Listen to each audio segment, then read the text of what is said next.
Երևանում վերջին տարիներին նկատվում է օդի աղտոտվածության աճ, ինչը լուրջ ազդեցություն ունի ինչպես բնակչության առողջության, այնպես էլ շրջակա միջավայրի վրա։ Այս համատեքստում Ծառատունկը ներկայացնում է կարևոր ու կայուն լուծում քաղաքի էկոլոգիական խնդիրների մեղմացման գործում։ Դրոնների մրցավազքի Հայաստանի Ֆեդերացիան մարզահամերգային համալիրի ամայի տարածքներից մեկում հերթական ծառատունկներ կազմակերպել։ Մեր Երևանը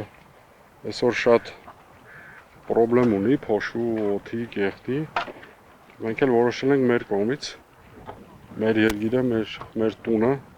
ինչով որ կարանք պիտան լինենք, որովհետև ամեն ինչ պետք չթողել պետության վրա, պետության հույսին, իրանք էլ են անում։ Արտաշես Սարգսյանի փոխանցմամբ Ստեփանավանից, Իջևանից, Կալինինոյից սոսի տեսակի այս ծառերը բերում ու աճեցնում են այս տարաների մեջ։ Այնուհետ դրանք իրենց վերջնական հանգրվանն են գտնում ահա այս ամայի տարածքներում, ապագայում անտառի վերածվելու տեսլականով։ Նախ այստեղ մենակ թոքերի խնդիր չի լուծվում, այստեղ անվտանգային խնդիր է լուծվում, որովհետև եթե թոքերը չի աշխատում, դու մահանում ես։ Բայց քանի որ այս միջավայրում Սարգսյան Արտաշեսը իր ընկերների, հարազատների, գաղափարի շուրջ բոլորը հավաքվել են, եւ բնականաբար մենք ոչ միայն նայում ենք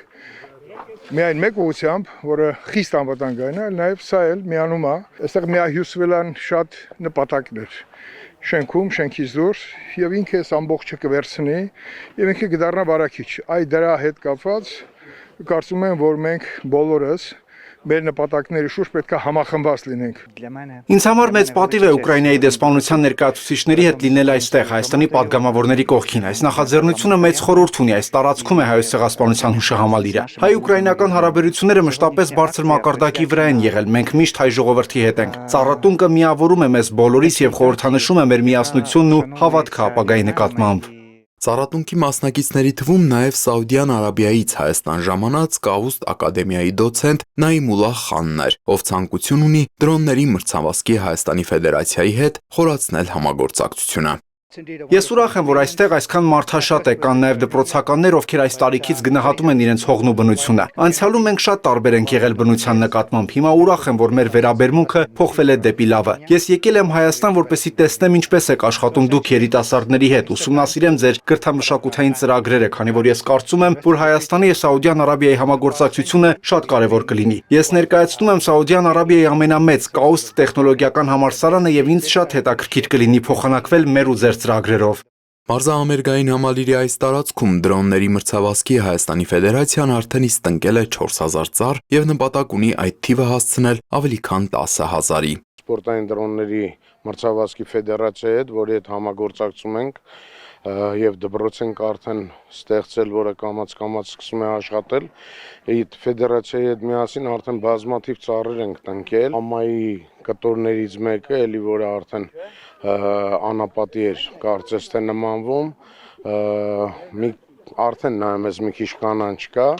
հույսով եմ, որ մի քանի տարի հետո սիրուն անտառ կլինի այստեղ եւ շատ կարեւոր նշանակություն ունի հենց այս բլուրները, որոնք Երևանում կարծես թե միակն են, որոնք կարող են որպես անտառ վերածնվել։ Ծառատունկին հատկապես մեծ էր դպրոցականների խանդավառությունը։ 20 աշակերտ այսօր իր ուսումնական process-ը թողած եկել է, որպեսզի կարողանա եւս մի քայլ կատարի Հայաստանի համար, Հայաստանի բնության համար, որպեսզի մենք ավելի մաքուր օդ շնչենք։ Երեխաներն ընտրված են տարբեր դասարաններից, թե միջին օղակի, թե բարձր օղակի երեխաներ են այստեղ, որպեսզի երեխաները կարողանան ինքնուրույն աշխատանքի միջոցով եւ խմբային աշխատանքի միջոցով հասկանան, թե որքան կարեւոր է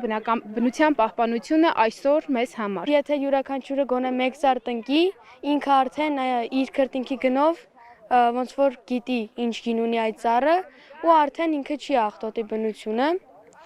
ու դա էլ կնպաստի երկրի տնտեսության բարգավաճմանը։ Այն մարդիկ, որոնք Հայաստանում տեսնում են ապագա, իրենք սկսում են ծառատունկից, բայց որպեսզի այդ ապագան լինի ամուր, իրենք նաև իրացնում են անվտանգության առնչվող բազմաթիվ ծրագրեր, որը այս տարիքի երեխաներից սկսած բոլորս մեր մասնակցությամբ ամրացնում ենք մեր անվտանգային միջավայրը։ Հենց անվտանգային այդ միջավայրն ունենալուն է միտված դրոնների մրցավազքի Հայաստանի Ֆեդերացիայի մարզահամերգային համալիրի այս տարածքում գործող Ծիրանթեք ակադեմիան, որտեղ մասնագիտանում են ինչպես երեխաները, այնպես էլ պատանիներն ու երիտասարդները։ Դպրոցում մենք ուսուցանում ենք 3D մոդելավորում, արհեստական բանականություն, դրոնների հավաքում եւ կառավարում, FPV եւ DJI Mavic։ Ուսանողներին հնարավորություն է տրվում մասնակցելու տարբեր ստարտափերին, միջոցառումներին։ Ակադեմիան շատ շուտով Դիլիջանում եւս իր մասնաճյուղը կունենա։ Ընդհանուր առմամբ Ծիրանթեք ակադեմիան համագործակցում է աշխարհի տարբեր երկրների հետ։ Այսօր նաև մեր դպրոցում հյուրընկալեցինք գիտությունների պրոֆեսոր Նաոմի Լոխանին։ Իր այցով մեր դպրոցի համար բացեց ավելի նոր դռներ։ Դրոնների մրցավազքի Հայաստանի Ֆեդերացիան սերտորեն համագործակցում է Հայաստանի Հանրապետության Պաշտպանության նախարարության ոլորտային տարբեր կազմակերպությունների հետ։ Ակադեմիայի ուսումնական դռները բաց են ոլորտով հետաքրքրված եւ մասնագիտանալ ցանկացող բոլորի համար։ Տիգրան Վակիմյան, Դավիթ Ղալաչյան, Լևոն Խաչատրյան, Հորիզոն։